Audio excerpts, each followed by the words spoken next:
Okay.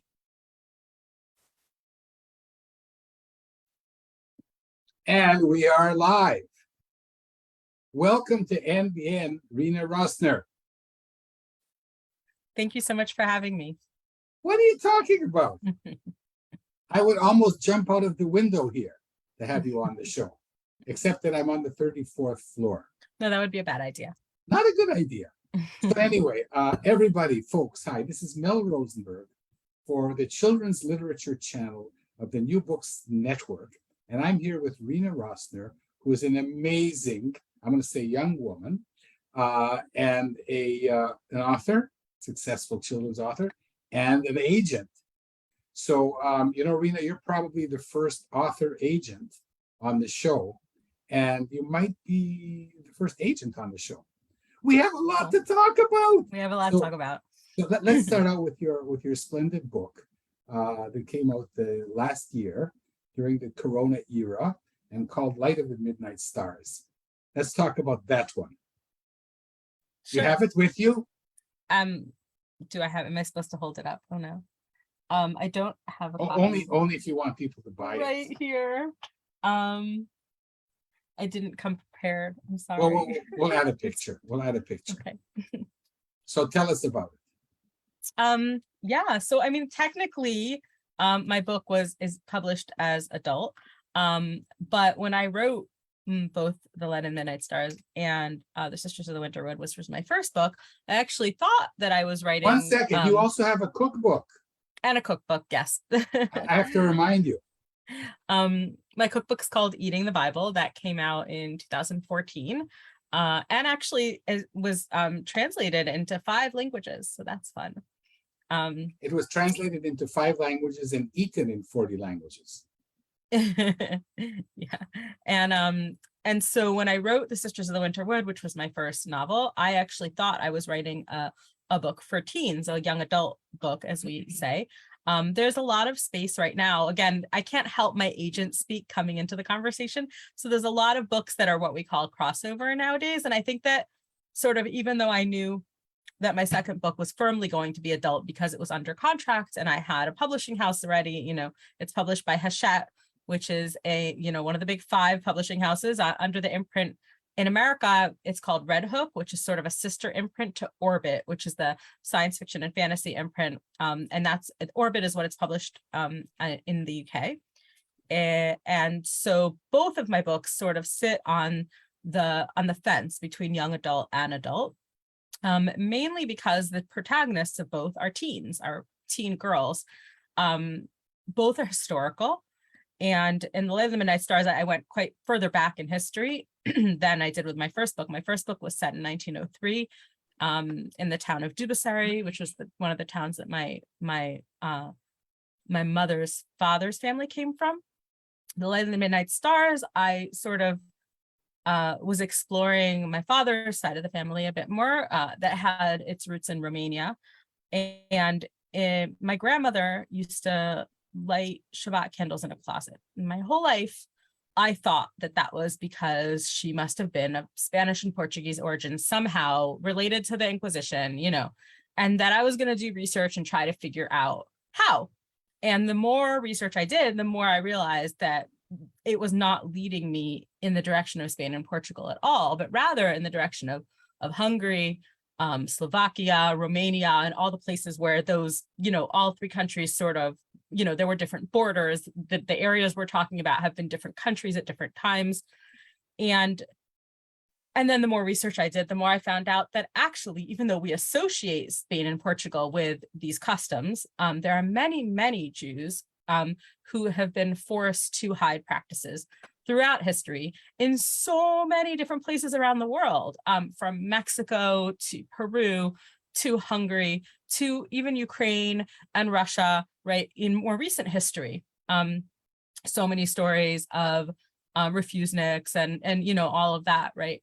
And so just goes to show that just because you think you know your family history, you don't know it until you start looking into it. And then, of course, as this is a story with every Jewish family, it gets really murky. And there's a certain point where you can only trace back as far as you can trace back. And one of the things that I try to do in all of my work, but specifically in The Light of the Midnight Stars and also in the book before, The Sisters of the Winter Wood, is to sort of give voice to the voices of Jewish women that have been lost to history. So much of history has been written by men, and so many women's voices have been lost, either because they were unable to read, unable to write, not included. It wasn't something that was part, that they felt was something that it's rare that we have a first person narrative from a woman literally from the last 500 years of our history, right? Even further back than that. So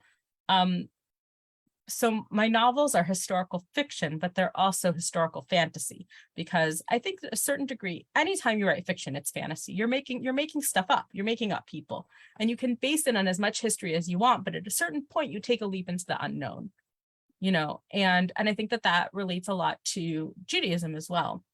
Right? Like, we don't really know.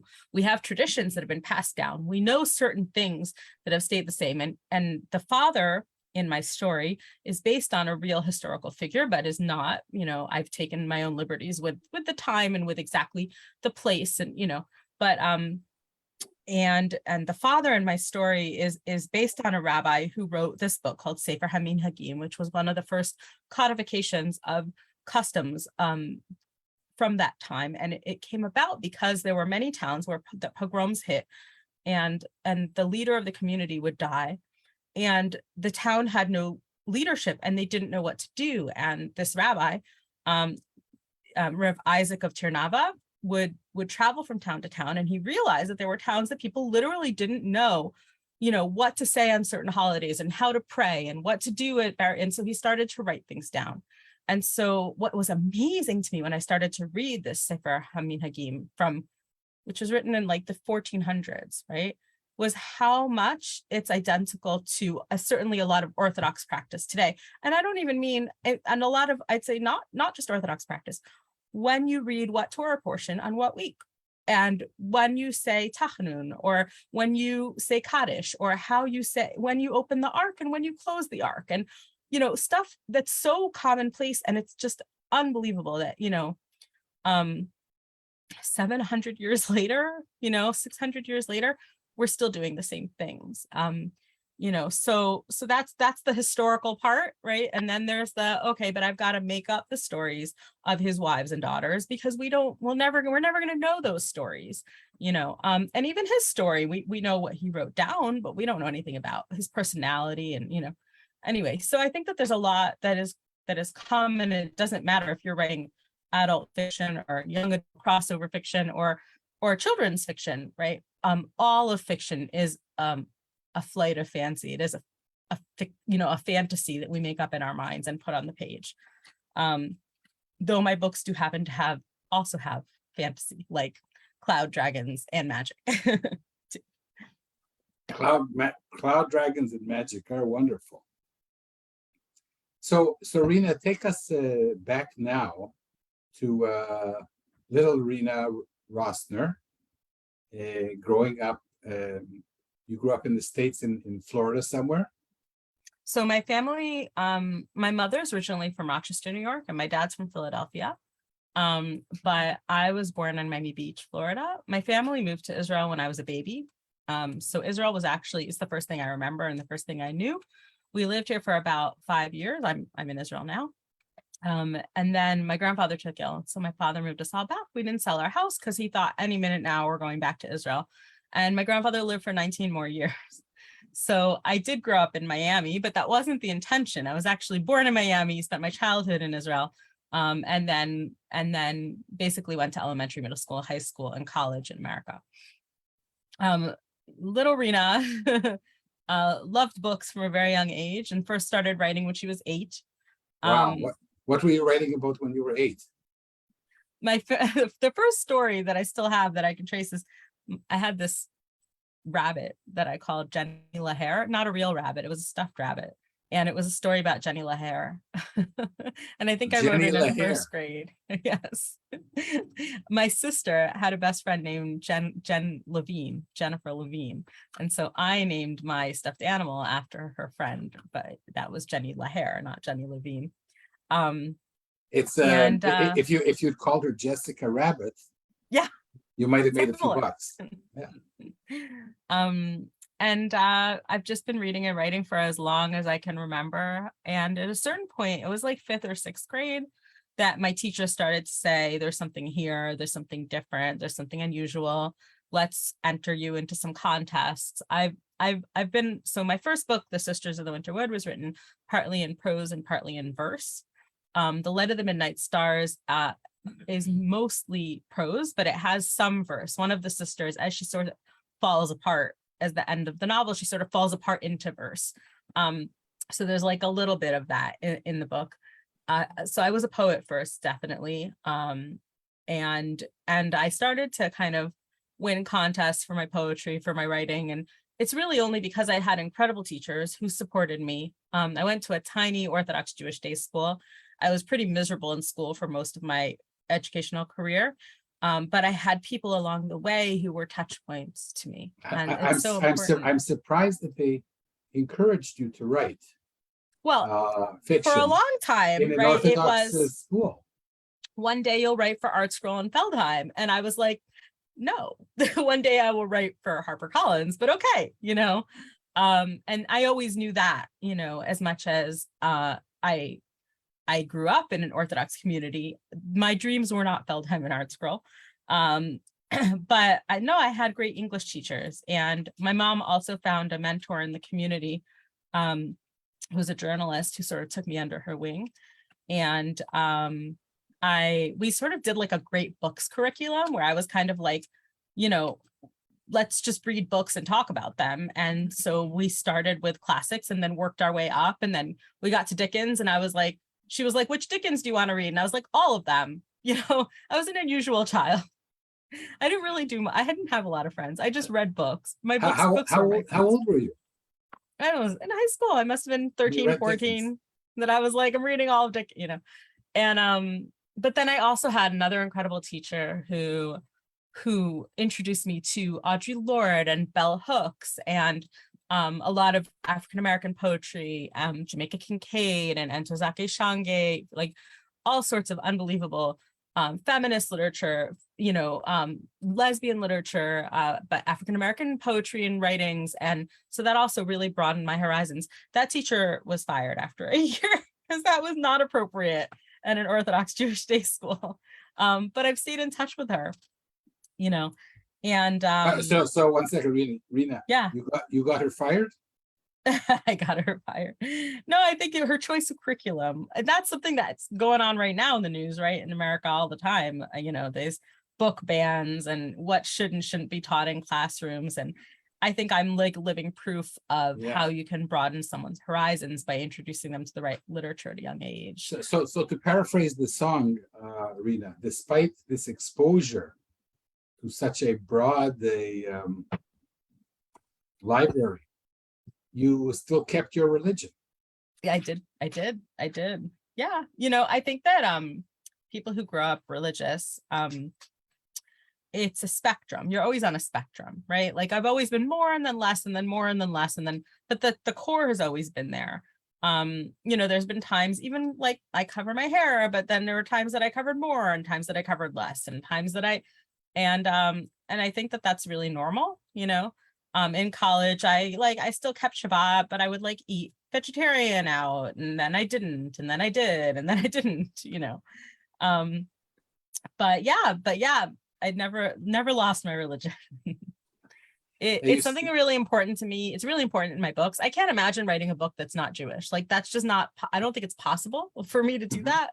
And it feeds a lot into my agenting as well. I have a wide variety of very diverse list of authors, and not all of my authors are Jewish, but most of them are, because that is the core. It's what I know, and it's what I know well, and you know, it's what I feel passionate about. Even though agenting is super interesting, but you're more interesting. You studied at McGill. Well, I started Johns Hopkins was my undergrad, which I was lucky enough. I'm Canadian, so you know I'm always gonna. Yeah, we'll get to Canada.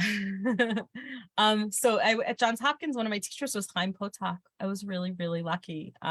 Wow. Yeah, he died about 2 years after he was my teacher. So I was really lucky to have encountered him and lots of other amazing teachers. So yeah, I lived in Baltimore for 4 years and did that. And my husband is Canadian. When my husband and I met on a plane ride to Vienna, it was not expecting. I was like least likely to get married, right? I was like, Rena's not going to marry till she's 30. I was going to move to New York City and work in publishing. I mean, I love Israel, and Israel was always going to be a part of my life somehow, but that was the dream. And I met my husband on a plane. We dated long distance for a year and a half. And then it was kind of like, well, do we break up or do we get married? So we got married. Where is he from in Canada? Montreal. And we lived in Montreal for 3 years. So, and he was at McGill. So it's a whole complicated, I skipped my senior year of high school. And then in Montreal, they have like up until 11th grade. And then they have this thing, CJEP, you're Canadian, right? So I was sort of like finishing college, and he hadn't started college yet because he took a year out to go study in yeshiva in Israel. So it was like weird because we're the same age, but I was like 3 years ahead of him in school, but only because I skipped my senior year. And, so when he was doing his undergrad at McGill, I did my master's in history there. Yeah. And your John Hopkins was majoring in what? Writing. And writing, wonderful. Yeah. Wow. So you pressed all the, I was gonna say you pressed all the levers, or you clicked all the buttons. I have mixed metaphors here. When I was growing up, there weren't really that many places where you could do an MFA, right? It's a Master of Fine Arts in writing, in creative writing. It was kind of like Johns Hopkins or Iowa. And I didn't want to go to Iowa as an Orthodox Jew. I mean, I had heard that there were a lot of like rabbis there because there are cows there and there's a lot of shechita that happens there. But that's not my community. I knew Baltimore was obviously a better place to be as an Orthodox Jew.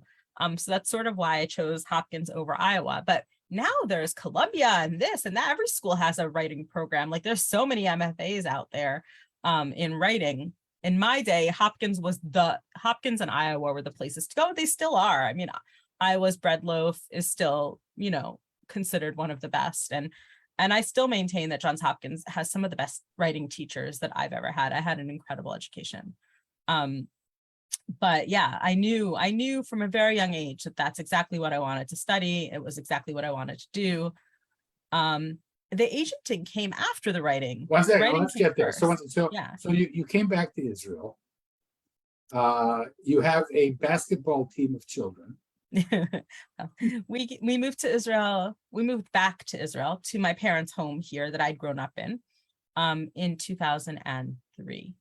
But my family had been here on and off. My sister was here, living here. My brother was living here. There's always been members of my family living in Israel since 1981. But you're an agent. You're a writer who writes in English for a predominantly, let's say, North American audience. You're an agent who tries to sell books in a predominantly North American scene, and you live in Jerusalem. I do, yes. Does that hamper you a little bit?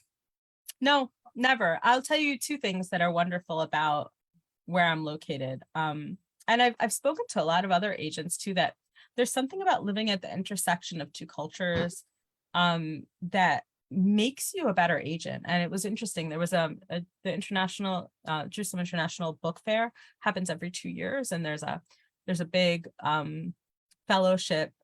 They're called the Jerusalem Fellows, that are editors and agents from all over the world come together. I was a fellow back in 2015, and it was a great panel. It happened in May. It hadn't happened since 2019 because of COVID, and it was back. We're back to in person just 2 months ago, and there was a great panel of all these different publishing professionals who sort of were born into a different culture and language, but lived in a different place, right? And now worked in a different culture and language than they'd grown up with. And one of the things that everybody said was similar was to, the thing that sort of the common denominator that sort of brought them all together was that when you don't belong anywhere, you're more likely to be able to sort of see all sides of things and have a wider, more diverse list. And because you don't belong anywhere. And that is sort of how I grew up.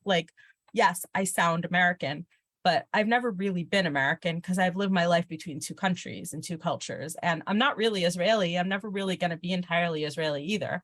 And so I'm sort of somewhere in between. And that, I think that affects your writing. It affects my agenting. It affects everything. First of all, especially now in the last 2-3 years, it doesn't matter where you live. I mean, everybody's remote now, right?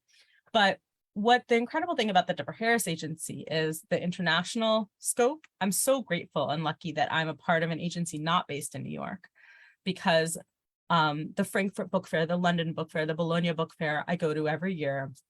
I have friends and connections at all different countries and cultures. People come to Jerusalem for the International Book Fair. And so there's something more global. Also, just in the very nature of where Israel is located, we're at the footsteps of Europe. It's super easy to go there. And I'm grateful that the Deborah Harris Agency has sort of given me more of a global perspective on publishing.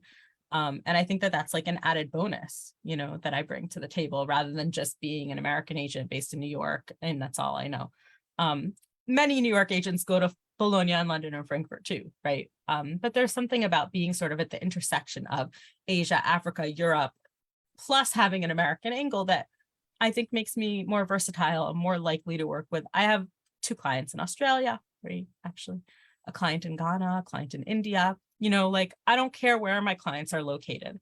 The reason I sell to the US directly is because yes, I am American. I can speak the language. I know the culture.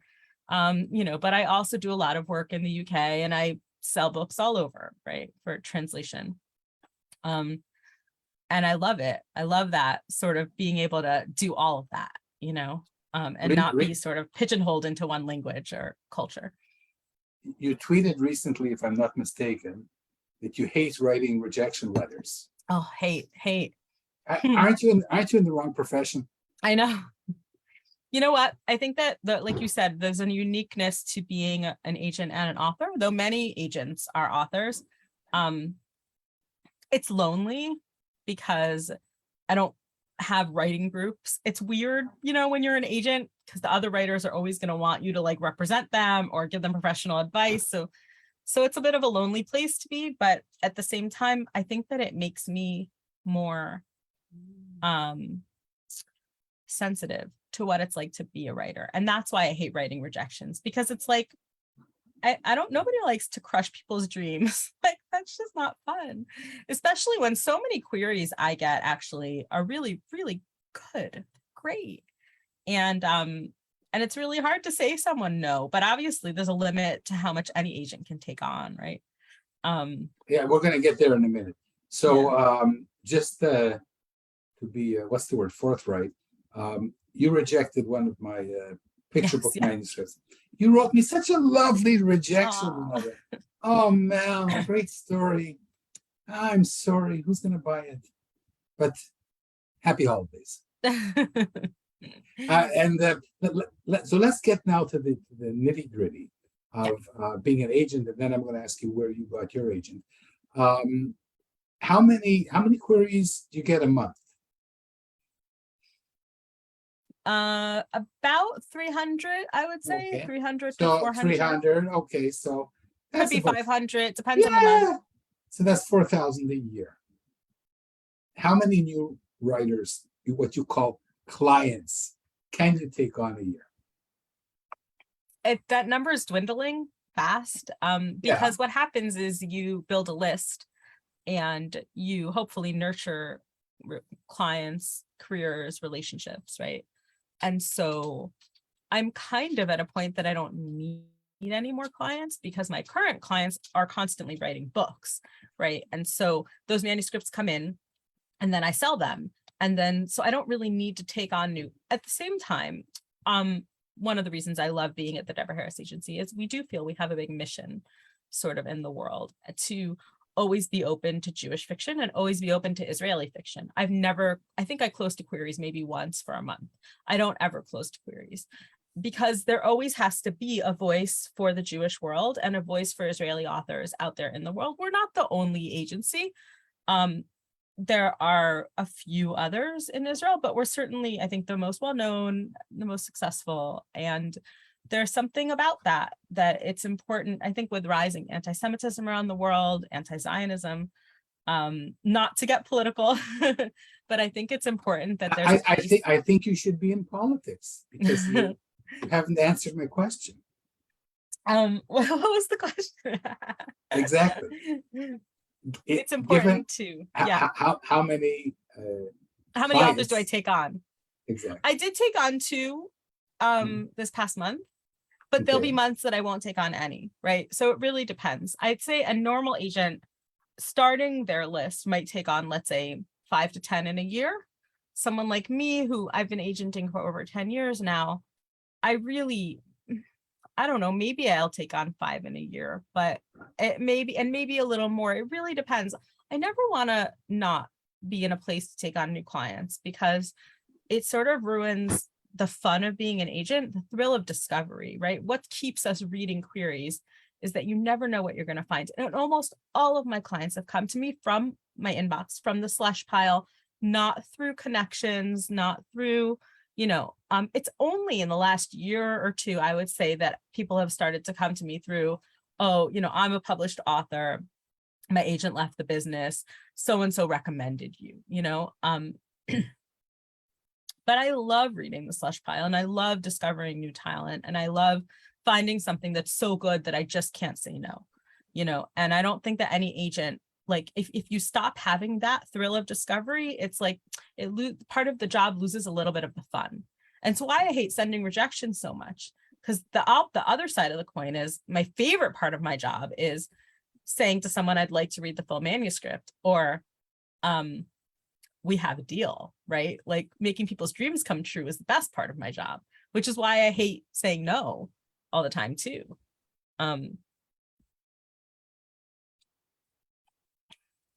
So but yeah, you do say no in the nicest way. Thank you. Thank you. And so to what extent do you look at a manuscript and say, this is a really great manuscript, but there's no market for it?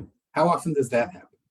I'd say that the reason I take on books are twofold. One, sometimes there's something that's just undeniable. I love it.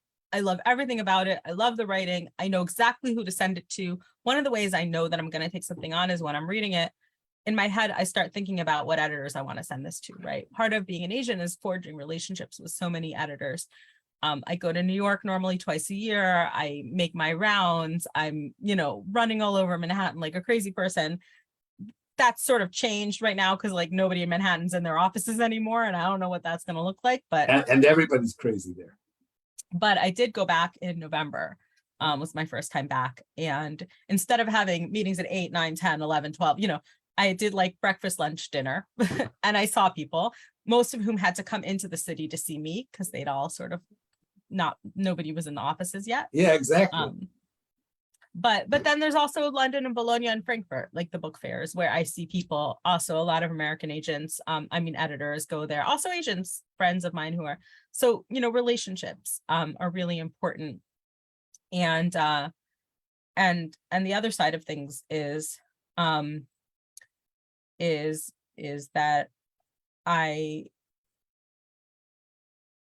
I'm always looking for something that I love, even if I know I can't sell it. Sometimes I take something on. So sometimes I call an author and say, this is amazing. I know exactly who to send it to, right? And the other side of the coin is sometimes I call someone and say, this is amazing. I have no idea if I can sell it, but I'm willing to try, right? And that happens a lot. There's a novel in verse on the adult side of things that I took on recently that I said that to the author, this is amazing. I have no idea if we can sell this. If it was written for children, I could sell it in an instant, right? I have recently, one of the recent clients I took on is a young adult Holocaust novel, which I've only ever done one other Holocaust novel. It's really hard to, on the one hand, I'm always trying to sort of find books that aren't about the Holocaust because so many Jewish children go to libraries and the only Jewish books on the shelves are Holocaust books. Like we need to change that. And that's a really important mission for me.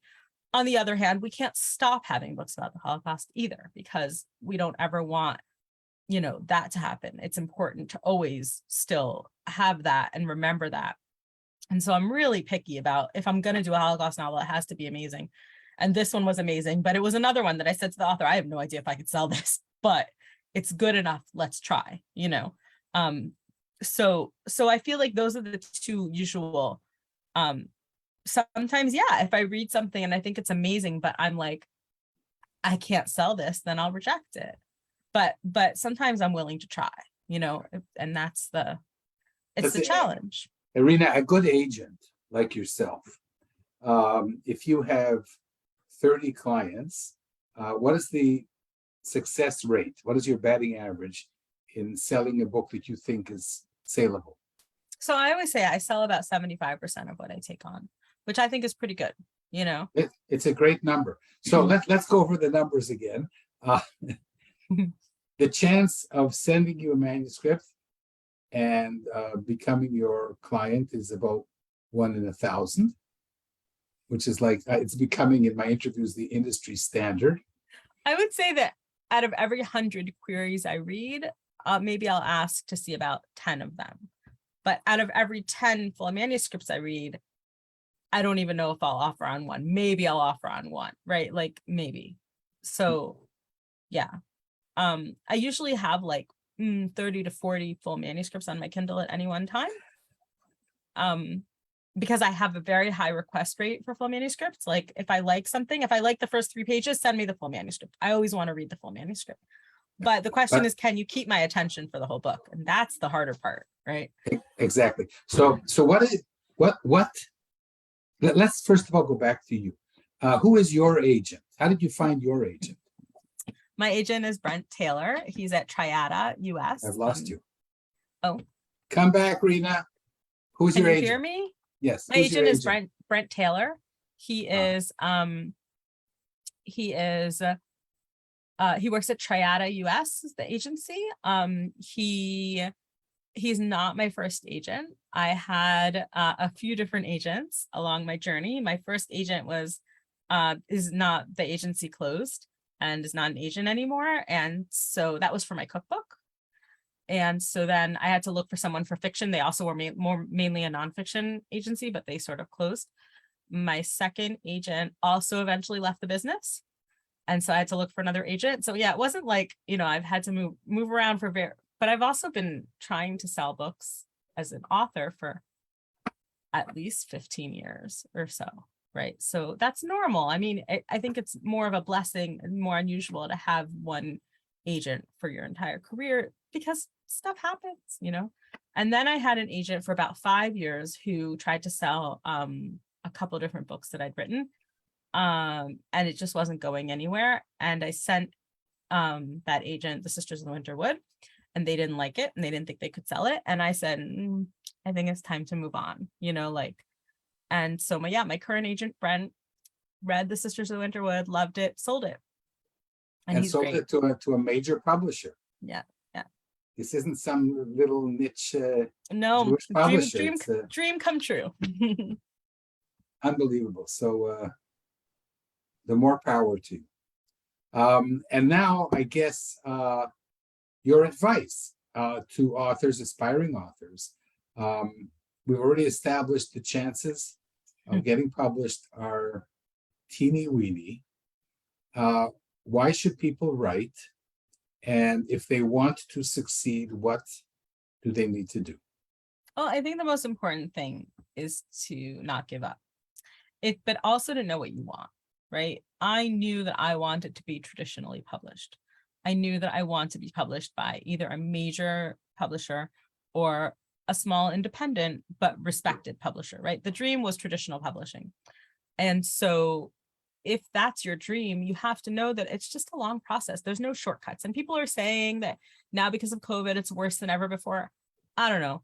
I've always had books that took a month to sell and books that took 24 months to sell, but I still sold them and I still sold them to a good house. I don't give up as an agent. That's definitely one of my trademarks.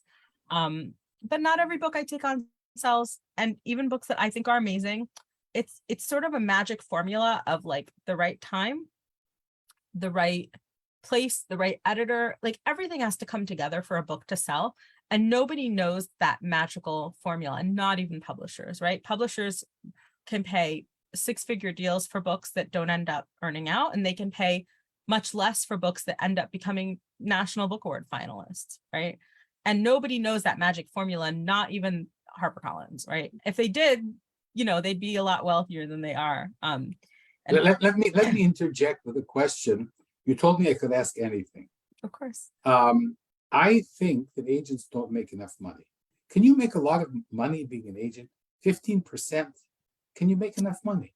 if you're successful at what you do, I mean, we're not like, there are agents. There's always the fabled 7-figure deal, right? I've never closed. Rena, let's say you close a deal at $8,000 and it earns out. That sounds like an average deal. I mean, I'd say more that my deal's more not yours, a general deal. I don't know. I mean, like in the place that at the level that I work, I'm looking to sell a book for $20,000 or more. Okay, let's say you sell a book for $20,000. Before tax, the agent gets $3,000. It's not what the Jews call a farmegan. Right, but most successful agents, it's not going to send your kids to John Hopkins and even McGill. Right, it's a combination of two things. One is royalties. The books that do well, right, you can make a lot of money in royalties, year after year after year. And that's why also a lot of agents work and don't retire. You can work as an agent until your 80s, right? Like, because even if you don't sell any new books, you're still making royalties off the old books you sold, right? So you do need to have a couple success stories that keep you in business. They say it takes about 5 years for an agent to establish themselves. But of course, every agent's different, and there's no guarantee. But if you have a few 6-figure deals a year, then your numbers are suddenly a little different, right? Oh, absolutely. Yeah. So absolutely. It's a combination of royalties, and that's why it takes like 5 years to settle yourself as an agent, because you're not going to start earning royalties on most projects for at least 3 to 5 years from when they're published, right? Till you sell a book, till the book comes out, till the book earns out. It's a process. You can't become an agent in a year and expect to make money. Okay, Rina, thousands. We're heading towards the closing of our interview. Otherwise, they're going to shut the lights on us. This has been remarkable.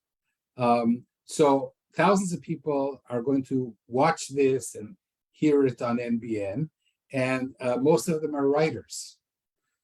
So what are you looking for? I mainly I'd say my bread and butter are middle grade and young adult novels.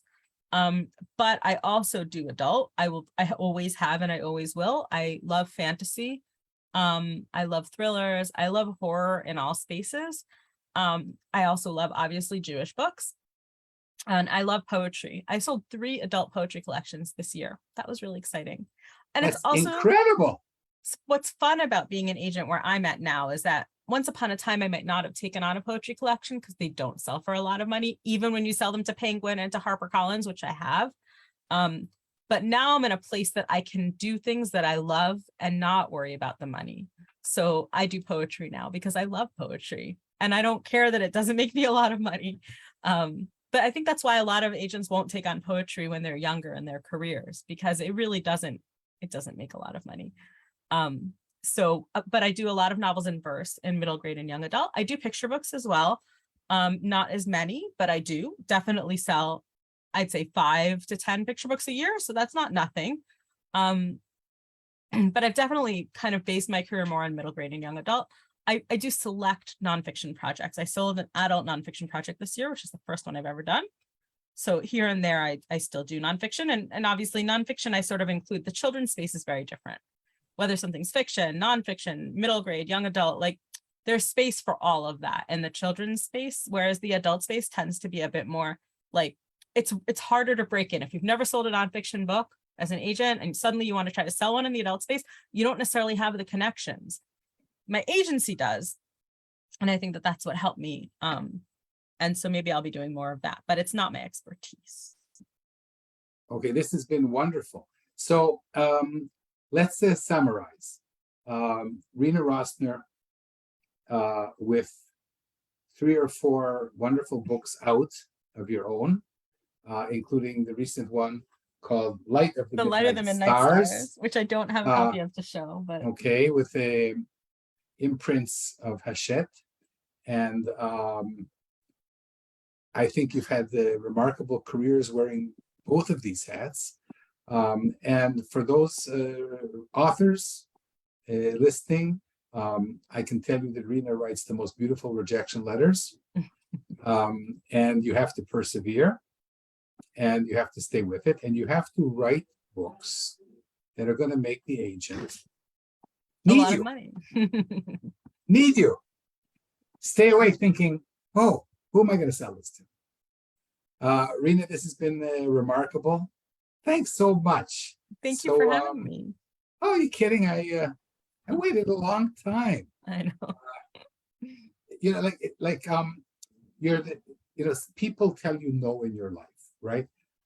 You write, and 99 point something% of the people are going to say no.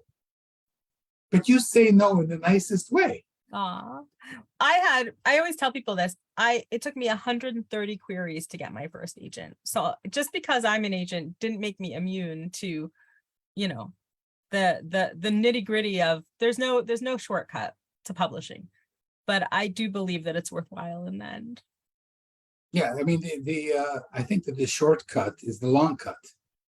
And this is what I had to learn on my own flesh, the hard way, by going to an SCBWI meeting in New York 7 years ago and realizing what a mediocre writer I was. This has been a great voyage. Thanks so much for being on NBN. So this is Mel Rosenberg, your host of the Children's Literature Channel for the New Books Network. Yeah, I got it right this time.